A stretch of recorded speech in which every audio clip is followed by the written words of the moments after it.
All right, here we go. Today I got a chocolate donut, and I don't eat these things. A lot of people in there will say, oh, you should eat that, or I wouldn't make it to the trap with the donut without eating it. But these things are toxic, people. And this one's pretty hard. It's one of them free ones that Walmart give away, you know, every now and then. All right, so this trap here, this camouflage trap's a really good one. This is the Z trap. And with this trap here, it can be triggered either way you pull the lever. So the lever go up or down. You can't see it from out here, but on this right here you have a notch. So not all traps are created equal. Some of them will not have that notch. Some of them will just have a straight pin. They'll have a straight pin where you cannot trip it unless they pull up on it, and that keeps your local neighborhood cats out of it. And on this one, it don't matter. We set it the other day and we caught a possum in it, but we're after raccoons. They make a tool to do this. I have it in my car, but I just been doing them by hand like this. This is one of the stronger ones, the Z trap. Some of the cheaper ones I have, just the regular plain brown ones, I don't know what brand they are. They're a lot, the spring is a lot less strong on there. And this is the one you've seen on the video the other day. I've got it tied up a little bit higher. It seems to work pretty good. And you can do these however you want. You can lay these down. I seen a post earlier, the guy said that something's stealing my bait, and people were writing on there that mice were stealing it. But from my experience on trail cameras, the crows will steal a lot of your bait, especially if you're using like cat food or anything like that. But I just gonna kind of break this up. I'm gonna get it all over me, but I really don't care, because I guarantee you by midnight there's gonna be something in here.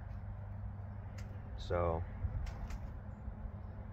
and I'll just try to get a few smaller pieces down in there without putting too much weight in there. You don't want to trigger it. You don't want to be pushing down on that with your finger. It probably wouldn't feel too good. All right, so this should be the exact right amount to get them excited, because they'll eat all this right here and they won't be full, and then they're going to go after what's inside. So put another piece of chocolate inside. All right, well, see you tomorrow. All right, well, the chocolate donut worked, and we caught a great big huge boar raccoon. He's a big boy.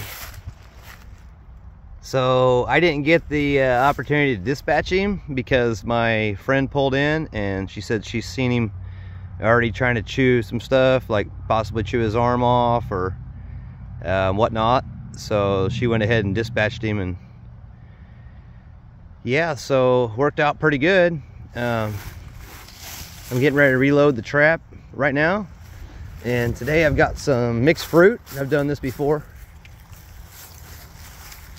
so yeah, we're gonna try that out and see what we can catch. So this is 2 for 2 on this trap. We caught the possum on the other video, if you go back and watch that. And then yeah, we set the trap with a chocolate donut. It was one of them really hard ones, but it had been setting out for like 3 or 4 days, you know. So yeah, they like sweet stuff, so definitely gonna go ahead and reload it with that. And don't forget to subscribe, and we'll have plenty more videos in the near future. Catch you later.